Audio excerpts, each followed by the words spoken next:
first fire. I can't see from here whether that's the Russians opening fire or Chechens. The 290 of the lead is accelerating away.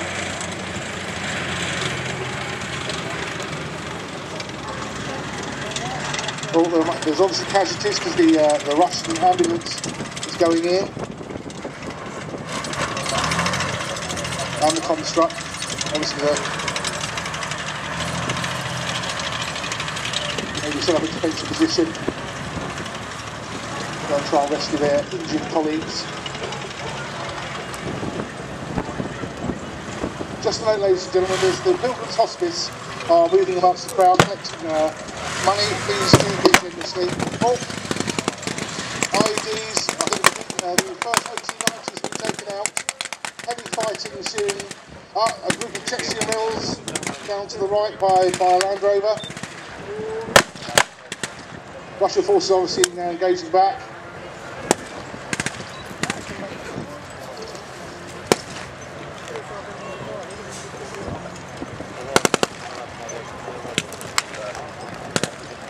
Heavy fighting, the Chechens are laying down a field of fire.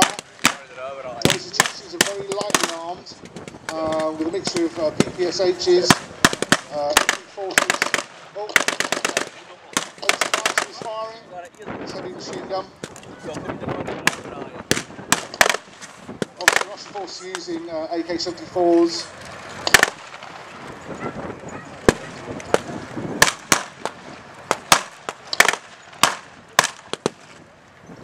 As you can see, the Chechens are very nicely dressed in bright coloured tracksuits, very 1990s. Russians are laying down heavy fire now.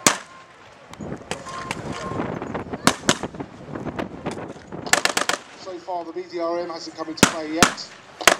I was deploying troops off the BDRM now. Oh, another explosion.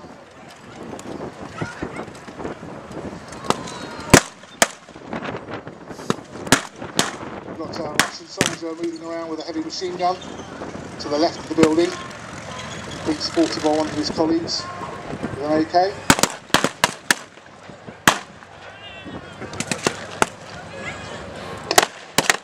Now the BDRM is moving in. I'm assuming to come and cover the front of the building. Oh, hand grenade has been thrown. We've got Chechen forces coming in on the left-hand side.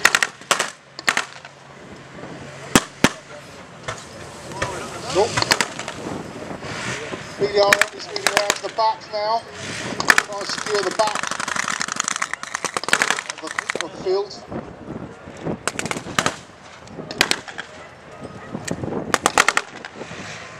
BDRM is also a four-wheel drive amphibious vehicle.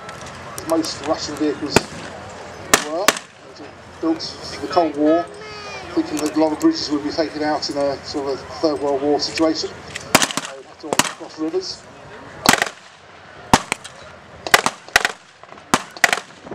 The Russian forces on the BDRM looking very happy with themselves. So I can only assume that the Russians are doing well.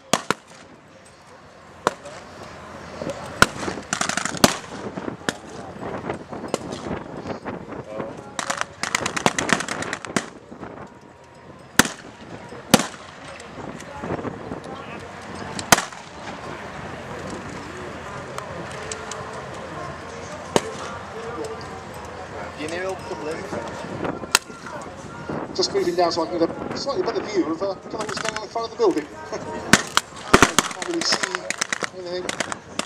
Right at the front of the building, for people who probably can't see, we've got the little Euro ambulance which is parked up.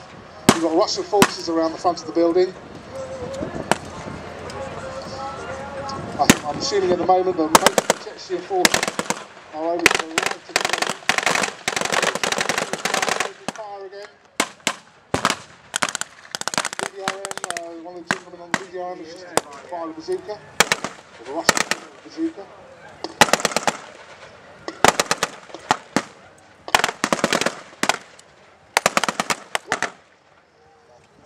fighting down steering. One of the Russian heavy machine guns is now positioned on top of the wall.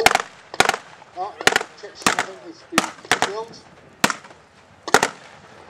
Heavy machine gun now. The wall is now firing, opening up on the Chechens. It's going to go too well for our tracksuit wearing Chechens still. They're a little bit outgunned.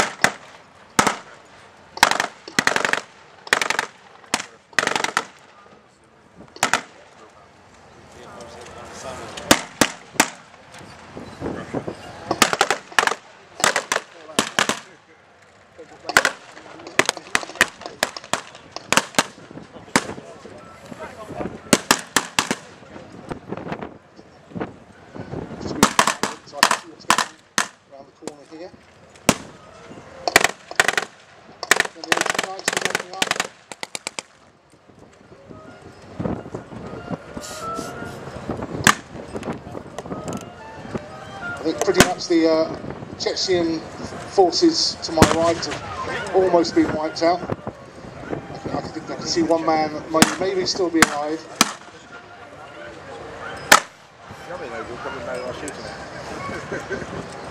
Russian forces are now moving up.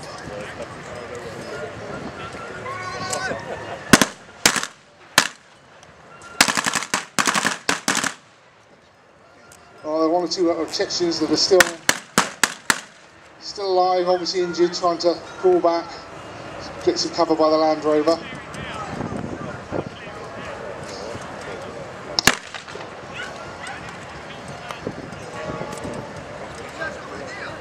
Russians, I think, have taken relatively light casualties so far, but they do have all the best toys. So. Poor little Chechens, they've only got a Land Rover. It's not fair, really.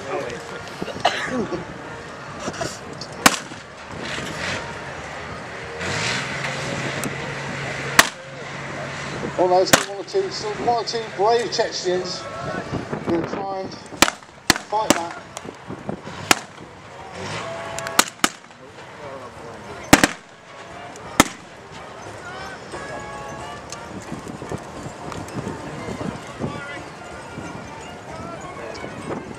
There they go. I think the Russians are just finally moving in now for the last sort of mop up and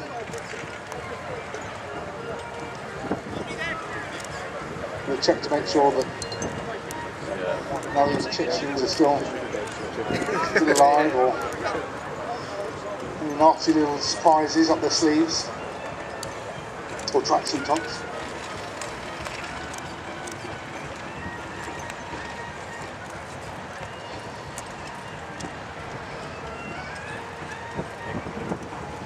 Well, the Russians have obviously survived this little encounter, as I said before, because they do have all the best stuff, but they have taken rather heavy losses.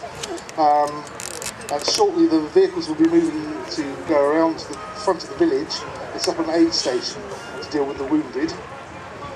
I'll show you the great page again.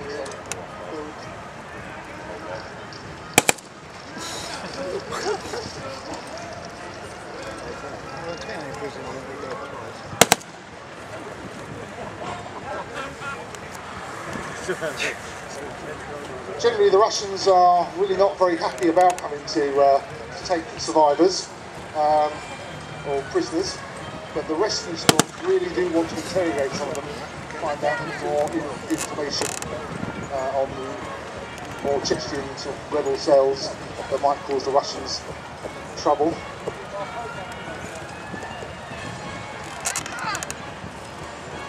So the Ural is now moving around up to the ambulance. Obviously the Russians are going to gather their wounded together.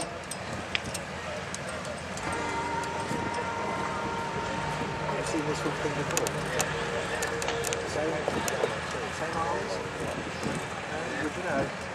It's a big truck, the Ural. It's a 4x6, so a bit like the American GMC CCKW. Both rear axles are permanently driven, and you can throw the front axle in to make it a 6-wheel drive truck. They were sort of based on the American trucks, obviously in World War II, the Russians had used the GMC trucks, obviously they copied and improved them for their own terrain after that.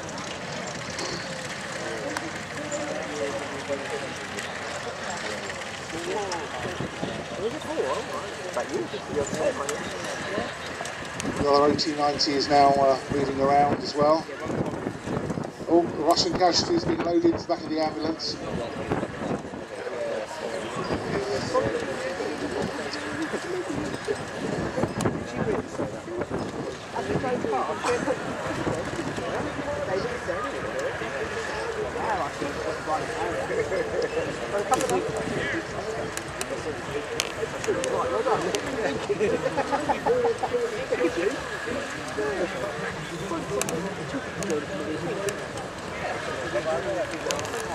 Still, the Russians are still a little bit twitchy. They're still not 100% sure they've got all the Chechens. They're still very much on the defensive. Obviously, we deployed some of the heavy machine guns. And obviously, some of the vehicles now being redeployed.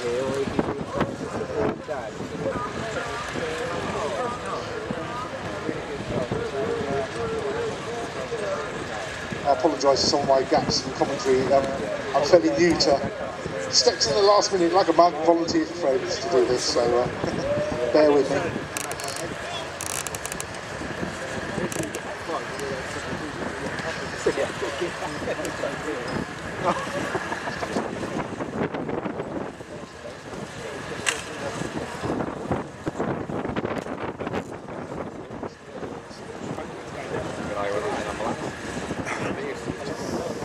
Finally just checking the building, which there's no hidden explosives, no booby traps.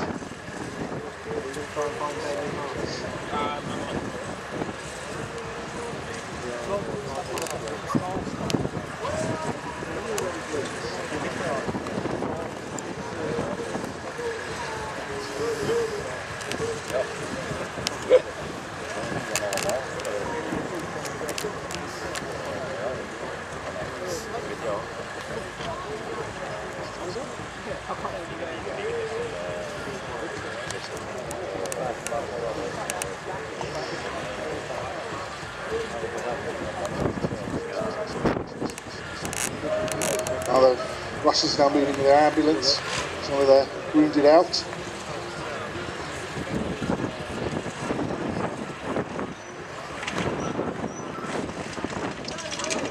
OT-90s now moving back.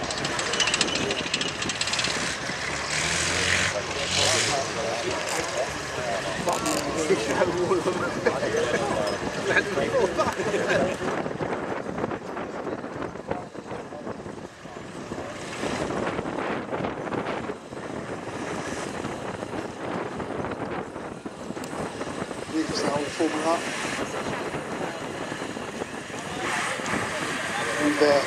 Picked up all their casualties. Now they move back to their base.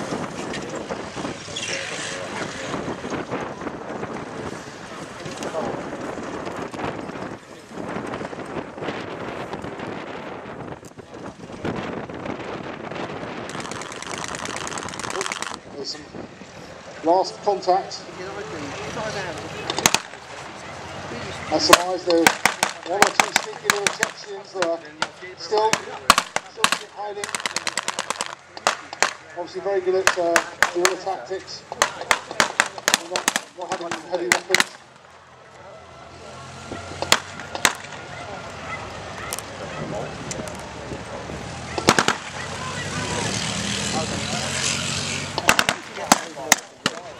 It's quite amazing how fast the OT-90s actually are when they get moving. A fairly heavy old armoured vehicle. I just like the vehicles. Yeah, seeing the vehicles go. Oh, so they're ready to run when you do the other side. Yeah, right. Yeah, they have. Yeah. So you've got the gamblers. Russian sort of fighting retreat now. Around there with one of these things. This is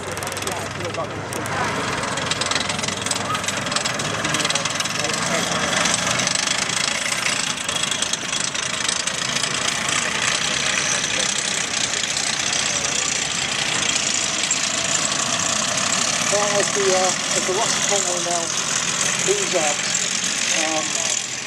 this convoy were pretty lucky at surviving. But in this first Chechen conflict, 15,000 Russian soldiers weren't so lucky. And up to 1 million Chechen civilians would be killed or displaced by this war.